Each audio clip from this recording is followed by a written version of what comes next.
আবারও রাজধানী আগরতলায় এবার খোলা হলো পূর্ব উদয় সামাজিক সংস্থার আউটলেট। শঙ্কর চৌমুহনীতে পূজা অর্চনার মাধ্যমে এই আউটলেটের সূচনা করেন সংস্থার সম্পাদিকা নীতি শর্মা। গরিব দরিদ্রদের হাতে বস্ত্র এদিন তুলে দেওয়া হয়।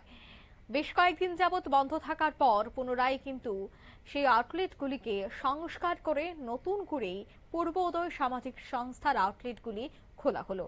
আজ শঙ্কর চৌমুহনী স্থিত আউটলেটটিতেই পূজার্চনার মাধ্যমে পথ চলা আবারও শুরু হয়েছে, যেখানে উপস্থিত একদিকে ছিলেন সম্পাদিকা ডক্টর নীতি শর্মা, অন্যদিকে উপস্থিত ছিলেন আগরতলা প্রেস ক্লাবের দেখা সহ সভানেত্রী চিত্রা দেব সহ অন্যান্যরা। আজকের এই অনুষ্ঠান থেকে, আজকের এই কর্মসূচি থেকে কি বলছেন সম্পাদিকা নীতি শর্মা শোনাবো। आपका अगला स्टेप क्या होगा प्रोजेक्ट? देखिए, कुछ महीनों से आर्ट ऑफ ह्यूमैनिटी बंद थी और मेरे कुछ पिछले 1.5 साल से स्टेट में ना रहने की वजह से काफ़ी अपेक्षित रही है, जिसके लिए मुझे बहुत दुख है और खेद भी है। आप जानते हैं कि हार्ट ऑफ ह्यूमैनिटी जो है वो মানবিকতা के लिए, ह्यूमैनिटी के लिए डेडिकेटेड है।